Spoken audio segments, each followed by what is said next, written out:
Mula Taguig, bumiyahe tayo papunta sa Barangay Pagkalinawan, Halahala, Rizal. So, yun yung signage ng ating pupuntahan. Get ID po. So, medyo ayos naman yung kalsada. May pagka-rough road yung kalsada. Pero okay naman. Kayang-kaya ng motor. Even yung mga private vehicle, kakayanin. Kasi naman dito sa kalsada. So yan yung way na natuturo ng Delia Biron. So ano pa to? Yung kalsada niya ay aayusin pa. Kasi pag-rough road pa yung pinakakalsada. Pero ano na siya, passable.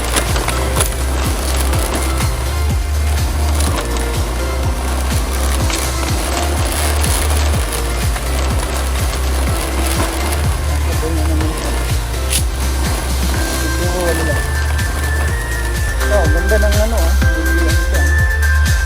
Mga puno. Kulimbing. So dito, pagdating dito, sementado na yung kalsada.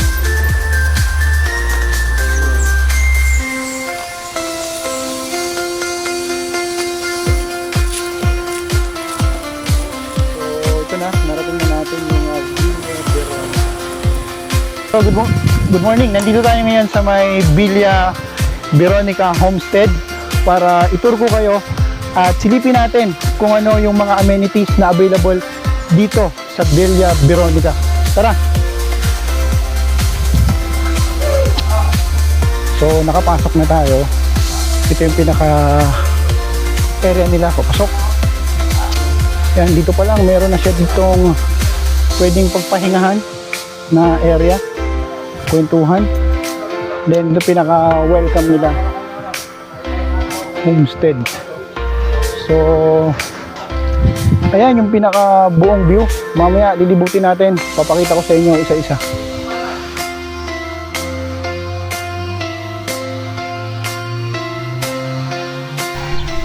So papasukin natin yung isa sa mga magandang amenities nila dito. Ito yung tinatawag nila na gaming room. So meron silang billiards. Pwede ka maglaro ng billiards.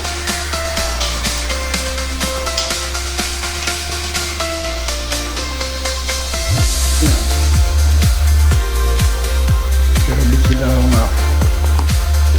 restroom.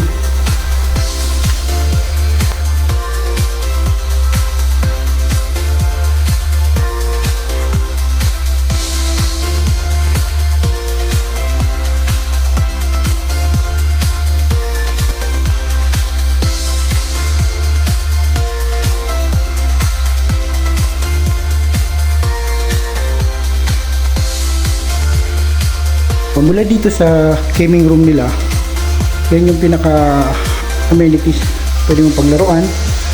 And then may silang malinis na lababo.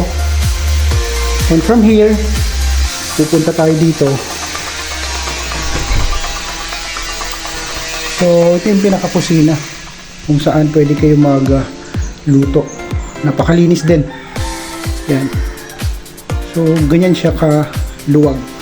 And dito lang hanggang yung pinaka gaming room.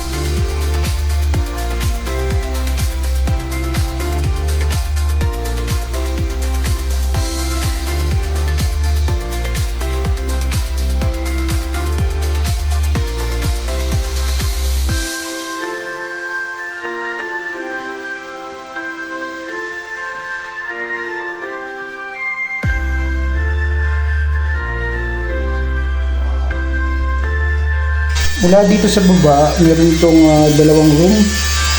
Ito yung unang room nila. Ayan. Napaka-spacious. Naka-aircon din. May dalawang bed. Then ito. Sobrang laki din ng area. Sa kabilang room, pagtawid mo lang, Meron ulit isang room dito. Yan. Almost same din ng setup. So ayan, meron silang dalawang bed. Yan, tapos ito malaki. And then yun yung pinaka CR nila. Wow, ang linis din yung CR as in na napakakompleto. Naman yung mga ilaw nila, ang ganda. Mula sa taas, ito yung magiging pinaka view mo rito. Sobrang ganda, napakaaliwalas. And tanaw mo lahat ng buong area ng Villa Veronica.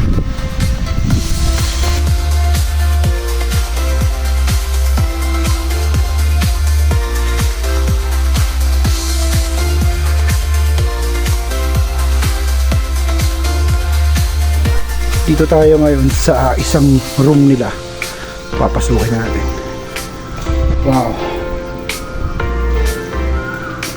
Ang ganda ng pinaka-reception nila.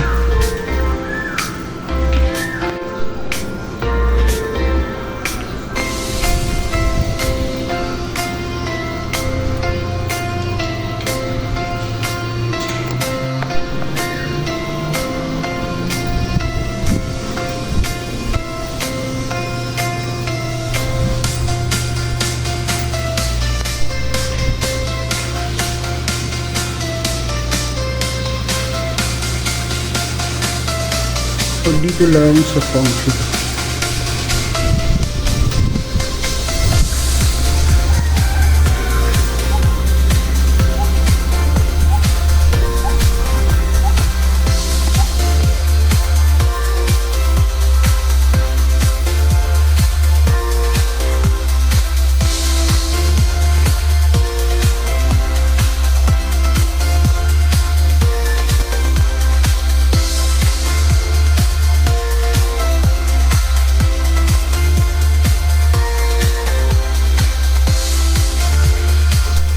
So pasukin natin to.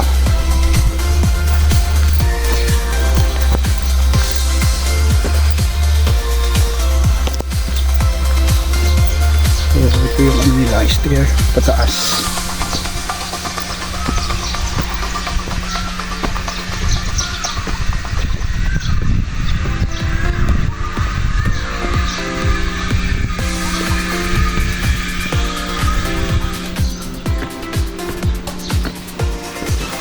So dito pa lang bubungad na siya yung mga flower.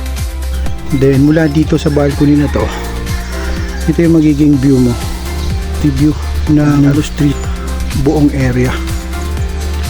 So meron pa ditong bakante, may future development pa na mangyari dyan. So ayan. Tapos dito banda, yan, tanaw mo rin yung kanilang pool. Ang ganda. So ayun, meron doong basketball court. Ito, pinaka instagrammable na area. So ito yung area na kung tawagin nila ay Rancho Rodrigo. Ito yung kwarto dito sa taas. Yan. Yan. Sobrang ganda, napakalinis. Merong television. And then ito yung pinaka bed sa double deck siya. And then ito pinaka CR nila. Wow, napakalinis din ang kanilang CR. Mula dito sa may kwarto, yan, meron din ditong isa pang area. Napakaganda. So ayan, na pwede rin paghigaan. Yan, ang ganda rin na magiging view mo sa baba, yung pinakababa. Meron din ito ditong separate na lababo, merong oven, meron na ring ref. Then paglabas mo, ito maganda dito, Tapos tanaw mo yung pinaka pool. Then yung isa pa nilang room.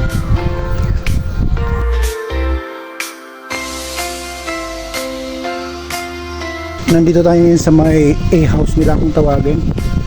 Tingnan mo naman yung mga naka-display nila na plants.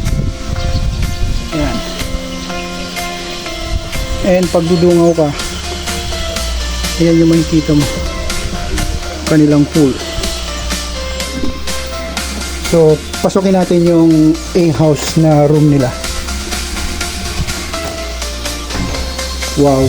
Pagpasok mo pa lang, ito na yung bubungad sa'yo. Sobrang ganda. Meron din sila dito isang room. Yan, meron na rin na bed sheets. And mula dito, meron pa sila dito another room. Yan. Naka-aircon din siya. Wow. Akan ko lang ng konti. Ito naman ang kanilang pinaka kitchen.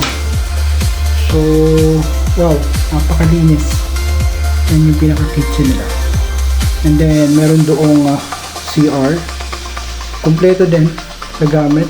Same nung nasa kabilang room. Mula dito sa baba, akitin natin. Meron pang other room na pwede dito. So ganito yung itsura niya dito sa taas ng apron.